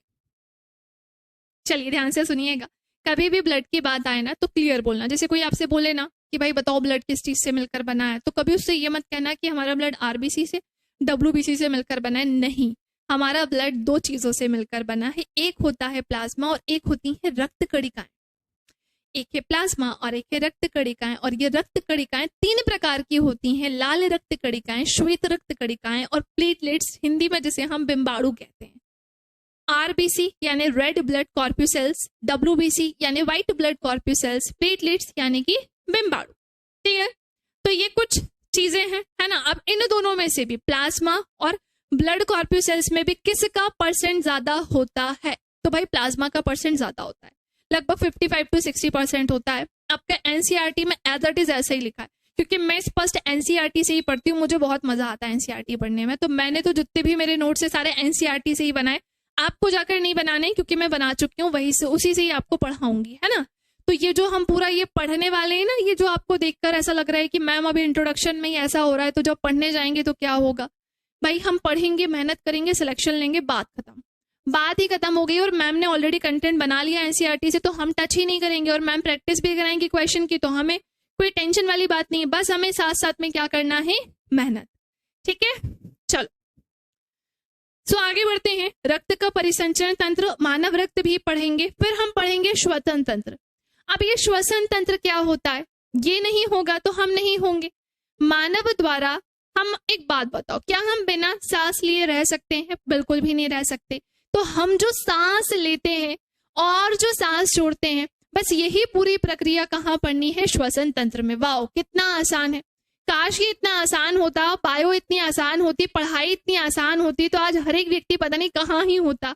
लेकिन ये बिल्कुल इतना आसान नहीं है। हमारे द्वारा सांस लेने में नोज का जो ये सेक्शन दिख रहा है, माउथ की अगर मैं बात करूं, नोज और माउथ, नाक और मुंह की मैं बात करूं, तो यहाँ से जितने भी हिस्से होते हैं, वहां से लेकर हमारे लंग्स तक की अगर मैं बात करूं, लंग्स के नीचे एक डायफ्राम होता है, उसकी मैं बात करूं, वहां तक का पूरा स्ट्रक्चर पढ़ना है। अच्छा, हम कहाँ से सांस लेते हैं? तो कुछ लोग बोलेंगे मैम मैं तो नाक से सांस लेता हूँ, कुछ बोलेंगे मैं तो मुख से सांस लेती हूँ। पर मैं आपको बता दूं, तो ना तो आप नोज से ले रहे हो, ना तो आप माउथ से ले रहे हो, आप अपने लंग्स से रेस्पिरेशन करते हो, आप अपने लंग्स से सांस लेते हो। नोज और माउथ ये केवल और केवल एक जरिया है, एक रास्ता है रेस्पिरेशन का, बट एक्चुअल में रेस्पिरेशन कौन कर रहे होते हैं? हमारे लंग्स। बट क्या आपने कभी सोचा है कि दूसरे जीव कहाँ से सांस लेते हैं? अगर मैं बात करूं कॉकरोच की, क्या उसके पास भी लंग्स होता है क्या? कभी आपने नोटिस किया है कि वो हमारे पैरों के नीचे आ जाता है, तो उसको कुचलने के बाद बगल में उसके साइड से एक लंग्स निकल के गिर जाता है? ऐसा कभी हुआ है? हार्ट निकल के गिर जाता है? भाई कभी नहीं होता ऐसा, कभी नहीं होता। उसका बॉडी का स्ट्रक्चर अलग है, हमारा अलग है, उसके पास कोई लंग्स नहीं होते। उसके पास कोई लंग्स नहीं होते, उसके पास ट्रैकिया होता है, वो ट्रैकिया से सांस लेता है। स्कॉर्पियन, बिच्छू, उसके पास बुक लंग्स होते हैं, सब अलग अलग हिस्से से सांस ले रहे होते हैं। ये चीज ध्यान से सुन लेना, ये चीज बहुत ही ध्यान से सुन लेना कि सब अलग अलग हिस्से से सांस ले रहे होते हैं। ठीक है, चलो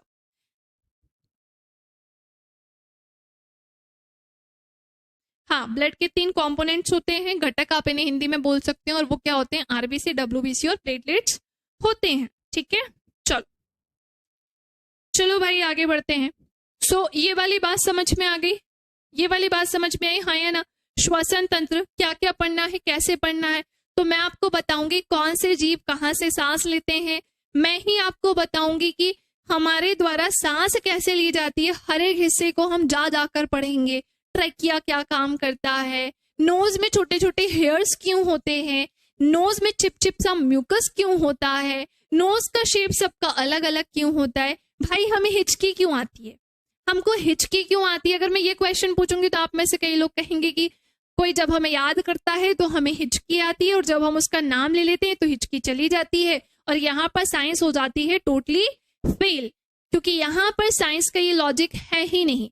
तो हमें हिचकी आना, डकार आना, है ना, इन सब के पीछे कारण होता है। कुछ लोगों को खर्राटे बहुत ज्यादा आते हैं, कुछ लोगों को बहुत कम आते हैं, और कुछ लोगों को खर्राटे ही नहीं आते। सब किस चैप्टर में जानने को मिलेगा? रेस्पिरेटरी सिस्टम में। ठीक है, चलो नेक्स्ट आते हैं बीमारी। मैम ये बीमारी क्या होती है? अभी जो वो वायरल चल रहा है ये उसी बीमारी की बात चल रही है क्या? नहीं, देखो ये तो बहुत छोटी मोटी बीमारियां होती हैं। बीमारियां बड़ी वाली बीमारियां, कुछ ऐसी बीमारियां जो जन्मजात होती हैं, कुछ ऐसी बीमारियां जो वायरस से हो रही हो, प्रोटोजोआ से हो रही हो, फंगी से हो रही हो, बैक्टीरिया से हो रही हो, प्रदूषण से, एयर से, वायु से हो रही हो। तो ये सब हमें कहाँ पढ़ना होगा? डिसीज के चैप्टर में, बीमारी के चैप्टर में। पॉइंट सबको समझ में आ रहा है? जैसे जस्ट मैं एक एग्जाम्पल से बता रही हूँ, सुनना समझना। जैसे क्वेश्चन पूछा जाता है रेबीज के बारे में, है ना, रेबीज बोल दो या किसी भी बीमारी का, मैं केवल और केवल समझाने के लिए बता रही हूँ कि क्वेश्चन बीमारियों से कैसा आता है, कि अगर हमें बीमारी पढ़ना है तो हमें क्या क्या पढ़ना होगा। तो फर्स्ट ऑफ ऑल मैं आपको बता दूं कि मैं चार्ट के फॉर्म में ही हमेशा एक्सप्लेन करती हूँ कि कौन सी बीमारी संक्रामक है, कौन सी असंक्रामक है, कौन सी कम्युनिकेबल डिसीजेस होती है, कौन सी नॉन कम्युनिकेबल होती हैं, ये सब हम जानेंगे। बट मैं आपको बता दूं एक एग्जाम्पल से कि क्वेश्चंस कैसे बन सकते हैं। जैसे रेबीज एक बीमारी है, पहला क्वेश्चन तो वो यही पूछते हैं कि किससे होने वाली बीमारी है ना, वायरस से, बैक्टीरिया से, प्रोटोजोआ से या फंगी से, पहला क्वेश्चन। अब भाई हमें पता था तो हमने तो बता दिया कि ये वायरस से या मैं कहूँ विषाणु से होने वाली एक तरीके की बीमारी है। सेकंड की तरफ आप, है ना, अब पता है सेकंड क्वेश्चन क्या बनता है कि अगर ठीक है रेबीज वायरस से होता है तो रेबीज शरीर के किस अंग को प्रभावित करता है? रेबीज शरीर के किस अंग को प्रभावित करता है, यानी इसका जो अफेक्टेड ऑर्गन है, या मैं कहूँ इसका जो प्रभावित अंग है वो क्या है, इसका जो प्रभावित अंग है वो क्या है। तीसरी चीज कि मैम ये जो रेबीज होता है, ठीक है हमें पता चल गया कि ये वायरस से होता है, हमें ये भी पता चल गया कि शरीर के किस अंग को प्रभावित करता है।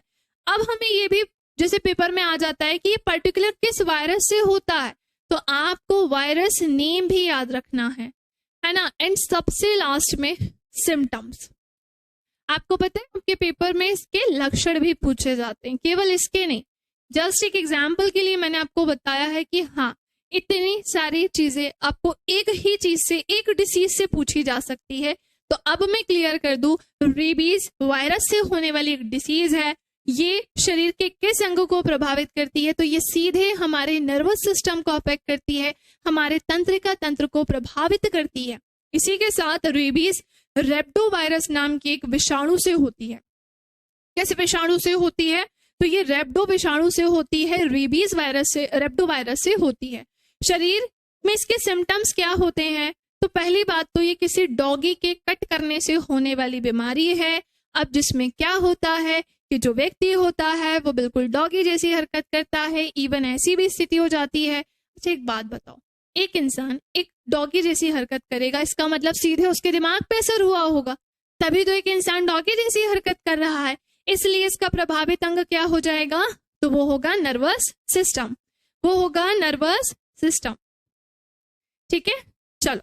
अच्छा, अब मैं आपसे क्या बोला, लक्षण क्या होगा? तो इंसान जो होगा वो डॉगी जैसी हरकत करेगा, उसकी तरह भौंकना, उसकी तरह सलाइवा निकालना, बिल्कुल पागलपन वाली जो हरकत होती है ना, वो सब कौन करने लगता है? एक इंसान। ठीक है, पानी से डरना, ये सब इसमें आएगा। समझ रहे हो? सोचो, बीमारी में हमें ये सब पढ़ना होगा।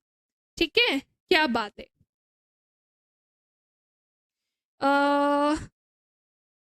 नहीं, मुझे सबके कमेंट्स दिख रहे हैं। मैंने आपका ही कमेंट पढ़ के बोला था रक्त के 3 कंपोनेंट्स होते हैं, आप ही का तो कमेंट पढ़ा था।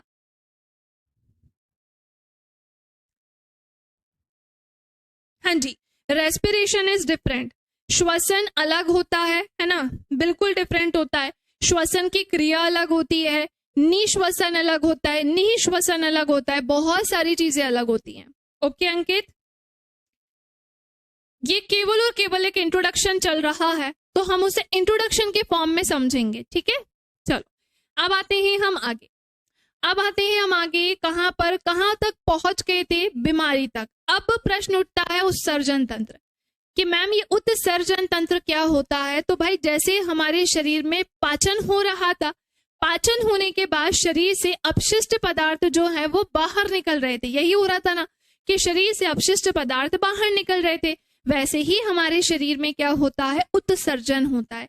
कुछ पदार्थ ऐसे होते हैं जिनकी हमारे बॉडी में रिक्वायरमेंट नहीं है, जिनकी जो अगर हमारे शरीर में अगर बहुत समय तक रहे तो वो हमें इन्फेक्ट कर सकते हैं, उनकी वजह से हमें इन्फेक्शन हो सकते हैं। फॉर एग्जाम्पल, जैसे यूरिन की अगर मैं बात करूं तो ये हमारे शरीर में बहुत लंबे समय तक हम नहीं रख सकते। जैसे हम अपने शरीर में डाइजेशन के फॉर्म में, डाइजेशन के बाद जो वेस्ट प्रोडक्ट अपशिष्ट पदार्थ निकलता है, क्या हम उसे लंबे समय तक अपने शरीर में रख सकते हैं? भाई बिल्कुल भी नहीं, वो एक गंदगी के फॉर्म में निकलता है। एक बात बताओ, आपने दिन भर में कितनी सारी चीजें खाई होती हैं, वो सारी चीजें हमारे लिए अच्छी हैं क्या? नहीं। उसमें जितने भी न्यूट्रिएंट्स होंगे वो तो हमारे शरीर में ब्लड में जाकर मिल जाएंगे, वो तो जहां जाने चाहिए वो चले जाएंगे, लेकिन जो अपशिष्ट पदार्थ होगा उसको तो निकालना पड़ेगा, डेफिनेटली निकालना पड़ेगा। और वो अगर शरीर में रहे तो उसकी हमें आवश्यकता नहीं है, वो हमें बीमार कर देंगे, हार्म कर देंगे, इन्फेक्शन होगा तरह तरह का। बस जैसे अपशिष्ट पदार्थ नहीं हो सकते, वैसे ही यूरिन भी नहीं हो सकती है। हमारी किडनी क्या काम करती है? जैसे इसमें लंग्स पढ़ाती ना मैं, इसमें क्या पढ़ाऊंगी मैं आपको? हमारी किडनी के बारे में। हमारी किडनी क्या करती है? ब्लड और यूरिया का यहाँ पर क्या होता है? फिल्टरेशन होता है, छानने की प्रक्रिया होती है, जहां ब्लड अलग चला जाता है और हमारा यूरिया अलग चला जाता है, और वहां पर यूरिन का फॉर्मेशन भी होता है, जिसके कारण वो हमारे शरीर से, जो मूत्र है वो हमारे शरीर से बाहर निकल जाता है। अगर हम यूरिन को होल्ड करके रखते हैं, प्रॉब्लम होती है कि नहीं होती है? हमें इन्फेक्शंस होने लगते हैं, जलन होने लगती है, यूरेथ्रा में स्वेलिंग होने लगती है, जो मूत्र मार्ग होता है वहां स्वेलिंग होने लगती है। बस यही सारी प्रॉब्लम्स होती हैं, और भी बड़ी बड़ी चीजें होती हैं, उससे बहुत बड़ी डिसीजेस भी बन जाती हैं। बस ऐसा कुछ ना हो इसलिए इनका शरीर से निकलना बहुत जरूरी है, जो किसके कारण होता है? उत्सर्जन तंत्र के कारण होता है। ठीक है, अब आते ही नेक्स्ट कि कंकाल तंत्र क्या है। आप मुझे बताएंगे आपके शरीर में टोटल कितनी हड्डियां हैं? कंकाल तंत्र मतलब जहां पर हम हमारे शरीर में बोन्स के बारे में पढ़ेंगे। तो क्या आप मुझे बता सकते हो कि आपके बॉडी में कितनी बोन्स है टोटल? आइए ना, बोले बोले।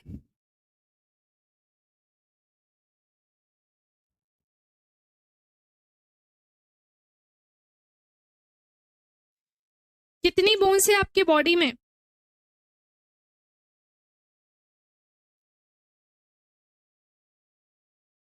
कितनी हड्डियां हैं हमारे शरीर में, क्या लगता है?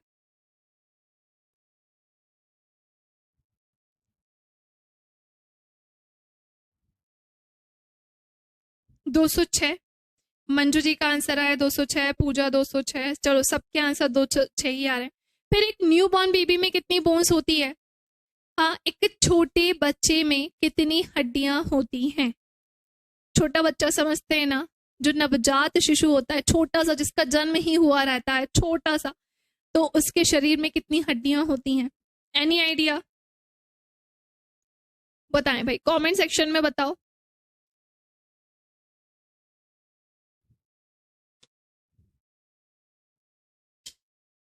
300। अच्छा,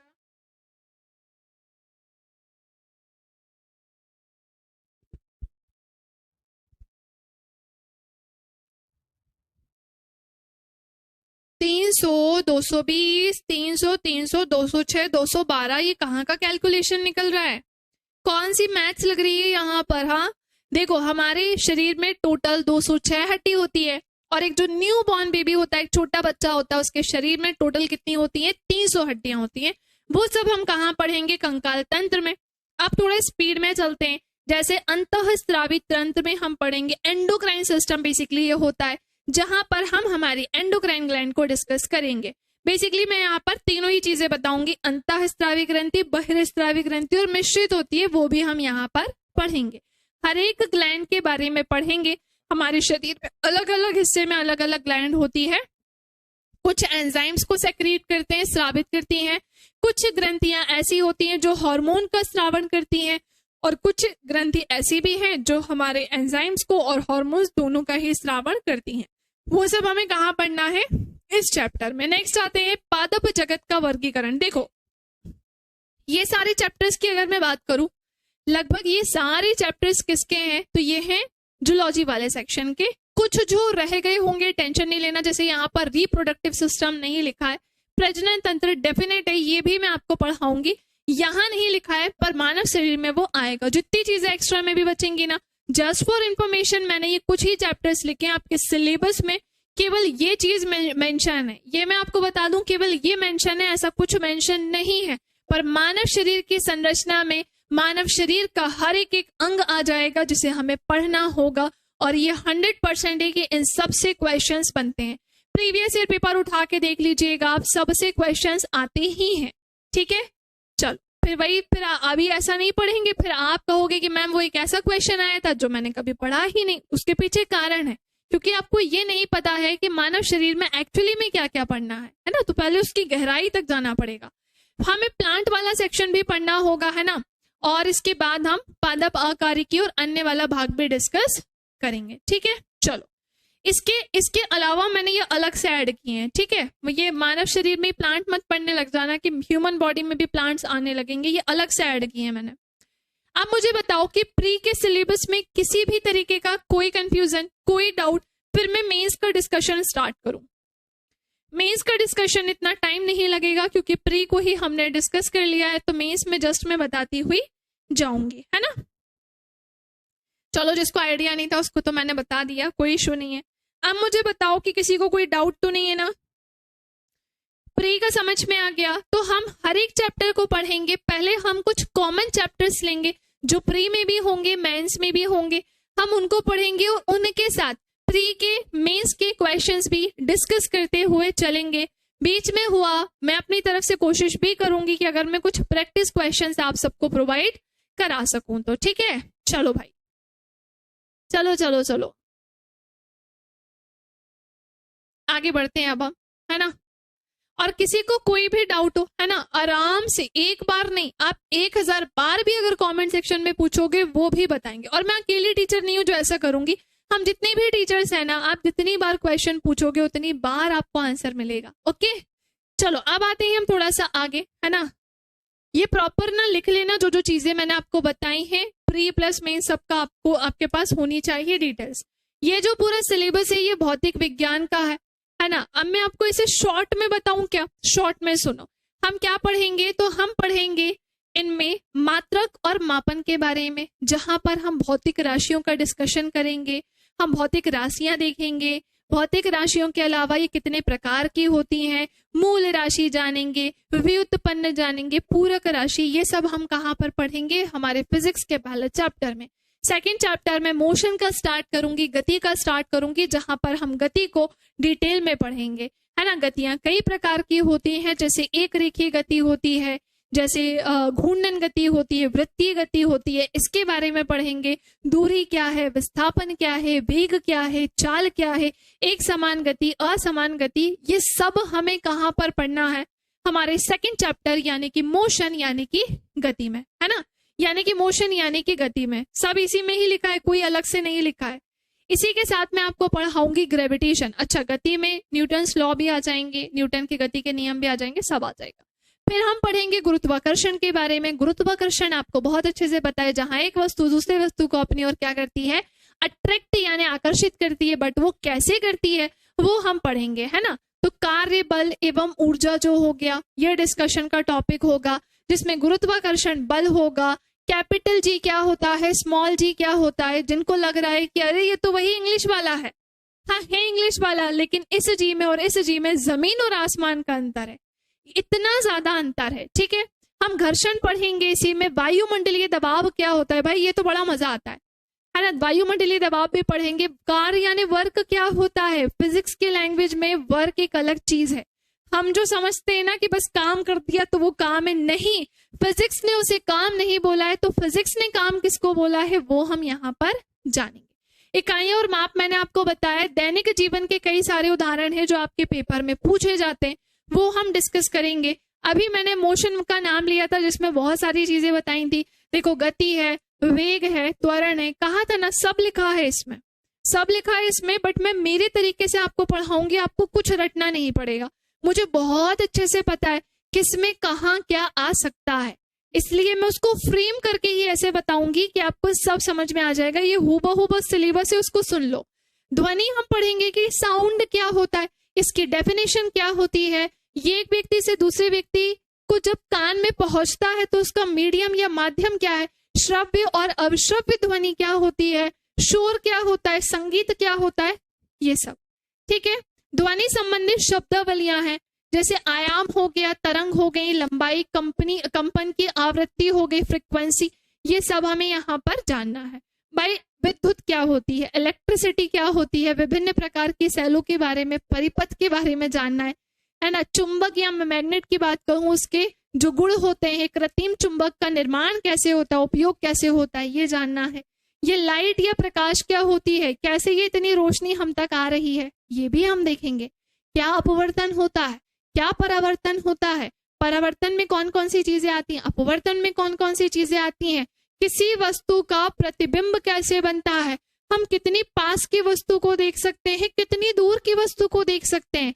जैसे मैं इस पेन को, स्टाइलस है वैसे ये, जैसे मैं इस स्टाइलस को ऐसे देखूंगी तो मुझे दिखाई देगा, लेकिन मैं इसको बिल्कुल पास में लेकर आऊंगी तो मुझे ये धुंधला क्यों दिखाई दे रहा है, और इसको देखने में मुझे थोड़ा आंखों को जोर देना पड़ रहा है और मेरे सर में थोड़ा सा दर्द भी हो रहा है।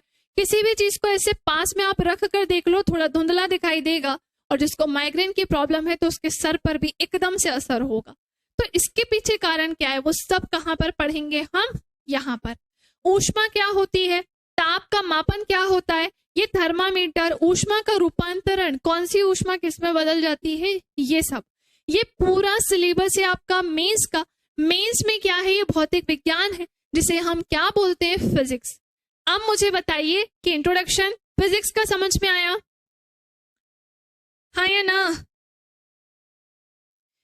एनवायरमेंट भी होगा है ना, बट वो मेरा सेक्शन नहीं है, तो जितने मेरे सेक्शन है ना बस वो मैं आपको अभी बता रही हूँ। इसमें हिंदी इंक्लूड नहीं है, हिंदी भी मैं ही पढ़ाऊंगी, ठीक है।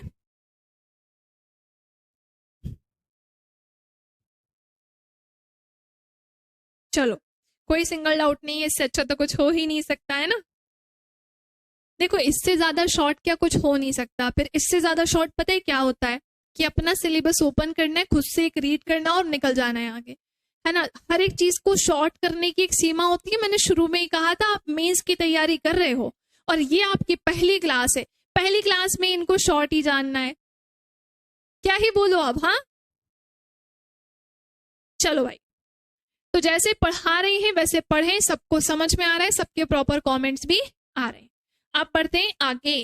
देखो रसायन विज्ञान इकाई 2 रसायन विज्ञान, है ना। अब इसी में हम देख रहे हैं, अब इसके बारे में बात करें तो हमें तत्वों के बारे में पढ़ना होगा। देखो बड़ा ही कंफ्यूजन आप लोगों के लिए है कि मैम तत्व क्या होते हैं, यानी कि एलिमेंट्स। इंग्लिश में इसे हम एलिमेंट्स कहते हैं, यौगिक को हम कंपाउंड कहते हैं, और ये क्या होता है, मिक्सचर होता है, मिश्रण होता है।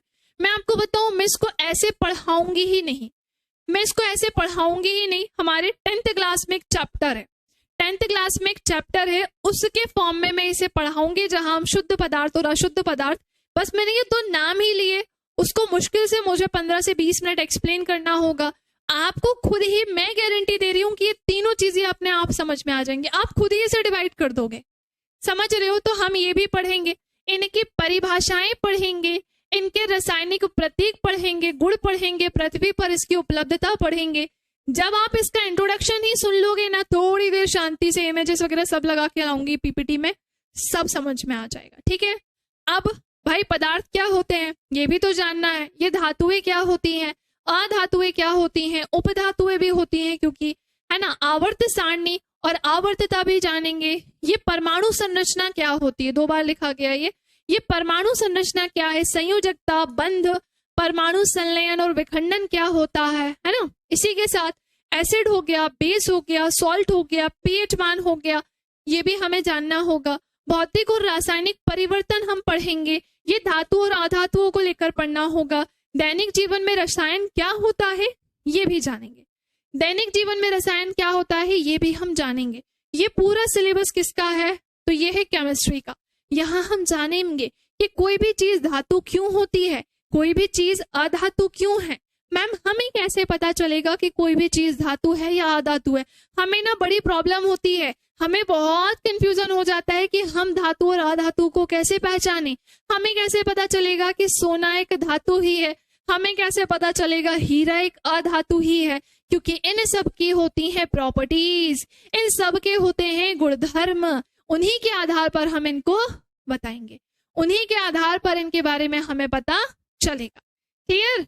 चलो, क्या मैं आगे बढ़ सकती हूँ? चलो भाई, अब एंड पे कहानी है ना। नेक्स्ट आते हैं अब क्या, जीव विज्ञान, बायोलॉजी। पूरा सिलेबस एक्सप्लेन कर चुकी हूँ, एक बार इनके बारे में बता देती हूँ। सूक्ष्म जीव एवं जैविक कृषि, कोशिका पढ़ना है, संरचना एवं कार्य, जंतु एवं पौधों का वर्गीकरण, ये पूरा आपका प्री में ही कंप्लीट करा दूंगी। पहले तो मैं ये क्लियर कर दूं, प्री में ऐसा नहीं होगा कि अगर कोशिका पढ़ रहे हैं तो 2 लाइन पढ़ेंगे और 8 लाइन छोड़ देंगे, बिल्कुल भी नहीं। हम नोट्स में अगेन आपको बता देती हूँ, मेंस के हिसाब से ही बना रहे हैं, ना कि प्री के हिसाब से।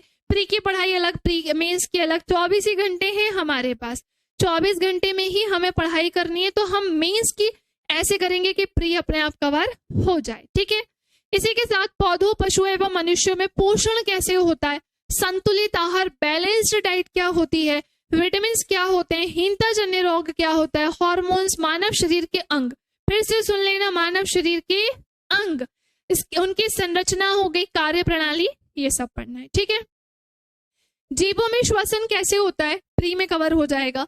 पशुओं और पौधों में परिसंचरण कैसे होता है, परिवहन या जिसे हम ट्रांसपोर्टेशन कहते हैं, ये भी पढ़ेंगे। इसी के साथ साथ पशुओं और पौधों में प्रजनन कैसे होता है, रिप्रोडक्शन, ये भी हम पढ़ेंगे। स्वास्थ्य, स्वच्छता एवं बीमारियां, ये भी पढ़ेंगे। आपके इसमें से ऑलमोस्ट चैप्टर जो है ना वो प्री के फॉर्म में कवर हो जाएंगे, मतलब हम जो पढ़ेंगे ना स्टार्टिंग से, वहीं से ही आपका हर एक चीज कवर हो जाएगा। अब प्रश्न ये उठता है कि मैम इसके बाद हमें क्या करना है। ठीक है, आपने हमें इतनी सारी चीजें तो बता दी हैं, लेकिन क्या हमें क्वेश्चंस भी बताए जाएंगे? जी हाँ, बट थोड़ा सा कंप्यूटर का सिलेबस भी देख लो, फिर मैं आगे चलती हूँ। कंप्यूटर के प्रकार में आपको पढ़ाऊंगी, इनकी विशेषताएं और जो पीढ़ियां या मैं कहूँ जनरेशन, टोटल 5 जनरेशन है, उन पर डिस्कशन करूंगी। मेमोरी क्या होती है, इनपुट आउटपुट डिवाइसेस क्या होती है, बच्चों वाले क्वेश्चन आ जाते हैं भाई, ट्रिक से फिर भी मैं बता दूंगी, मुझे पता है उसको भी याद करने में आप परेशान होते हो। स्टोरेज डिवाइसेस क्या होते हैं, सॉफ्टवेयर हार्डवेयर क्या होते हैं, ऑपरेटिंग सिस्टम क्या होती हैं, ये विंडोज क्या है, ये माइक्रोसॉफ्ट ऑफिस क्या होते हैं, सब जानेंगे। और प्रॉपर हम डायग्राम है ना, कंप्यूटर के सेक्शन को ओपन कर करके पढ़ेंगे, ऐसे हवा में भी नहीं पढ़ेंगे। मैं कंप्यूटर बिल्कुल वैसे नहीं पढ़ाने वाली हूँ जहां पे क्या होता है कि हमने बहुत थ्योरी ली, हम लगे हैं उसको रीड करने में। आपको तरीका तो बहुत अच्छे समझ में आ गया होगा कि रटना तो कुछ नहीं है, चाहे वो बायो हो, चाहे वो फिजिक्स हो, चाहे वो केमिस्ट्री हो, चाहे वो कहीं कुछ क्यों ना हो, हमें कुछ नहीं रटना है। हर एक चीज को, हर एक सिंगल लाइन का, सिंगल वर्ड का मीनिंग जानेंगे तभी आगे बढ़ेंगे। ठीक है, कंप्यूटर की लैंग्वेजेस हम जानेंगे भाई, बहुत क्वेश्चन आते हैं। कंपाइलर, ट्रांसलेटर होता है, इंटरप्रेटर होता है, असेंबलर होता है, जानेंगे। इंटरनेट क्या होता है, ईमेल क्या है, सोशल मीडिया, ई गवर्नेंस, विभिन्न उपयोग पोर्टल और साइड वेबसाइट, ये पूरा सिलेबस है आपका कंप्यूटर का। जो कौन कवर कराएगा? मैं। साइंस वाला भी, ये वाला सेक्शन भी, हर एक चीज में कवर कराऊंगी। ठीक है, आईसीटी एक अलग पार्ट हो जाएगा, है ना, आईसीटी एक अलग पार्ट हो जाएगा, तो वो सर कंप्लीट कराएंगे। ठीक है ना, तो वो मेरा सेक्शन नहीं है। जितने मेरे सेक्शन है वो मैं बता रही हूँ, काफी सारे सेक्शन तो है वैसे मेरे, आप ध्यान से देखिएगा, है ना। ये तो खैर चैप्टर ओपन हो गया, ये नेक्स्ट क्लास में कराऊंगी, आज नहीं, ये नेक्स्ट क्लास में कराऊंगी, जो हम पढ़ेंगे सेल के बारे में, है ना। अब सुने, हम जो भी चीजें, जैसे हम PYQ डिस्कस करेंगे ना, तो कुछ इस तरीके से करेंगे। हम PYQs ऐसे डिस्कस करेंगे जहां पर प्री प्लस मेंस दोनों के ही क्वेश्चंस आपको मिलेंगे। MPPSC प्रीलिम्स के ये कुछ क्वेश्चंस है ना। अभी आपने पढ़ा नहीं है, आपको कुछ समझ में नहीं आएगा तो अपने मन से तुक्का वुक्का मत मारना, बस मैं आपको दिखाने के फॉर्म में से लेकर आई हूं कि हाँ, हम इस तरीके से क्वेश्चंस आप सभी को प्रोवाइड कराने वाले हैं, जिसमें हम सबकी प्रैक्टिस करेंगे। ये MPPSC मेंस के कुछ क्वेश्चंस है, ये है ना मेंस के क्वेश्चन है, अति लघु उत्तरीय प्रश्न 3 अंक के हैं, जो हम इस तरीके से इसे भी डिस्कस करेंगे, ठीक है। लवक के बारे में बताया है, ये लघु उत्तरीय प्रश्न है, 5 अंक के हैं, जो कि इस तरीके से लिखने होंगे, है ना। तो ये सब मैं लिखना सिखाऊंगी आपको, ये सब लिखना सीखेंगे हम, दैट्स इट। पिछले 10 सालों के MPPSC के प्रीलिम्स और मेंस के प्रश्नों की श्रृंखला शेयर की जा रही है। जैसा कि मैंने आपको बताया है कि पिछले 10 साल या लगभग हम 15 साल का भी लेके चले, हम हर एक चीज कवर कर लेंगे। मतलब हमारा टारगेट MPPSC ही है। आप में से कोई बोले कि अगले 4 महीने में, 3 महीने में कोई MPPSC नहीं निकाल सकता, तो जो कोई नहीं कर सकता है, हमें वही काम करना है। और ये असंभव तो नहीं है, असंभव तो नहीं है, असंभव जैसा कोई शब्द अपने जीवन में रखना भी नहीं है। अब मुझे कमेंट सेक्शन में बता दीजिए कि सेशन आपको कैसा लगा है। फिर मैं अपनी क्लास को ओवर करती हूँ, कल मिलेंगे हम हमारे टाइम पे, आपको शेड्यूल मिल जाएगा। कल से मैं स्टार्ट करूंगी बायोलॉजी, ठीक है। किसी को कोई डाउट तो नहीं है? सेशन कैसा लगा है ये भी बताना है, ठीक है।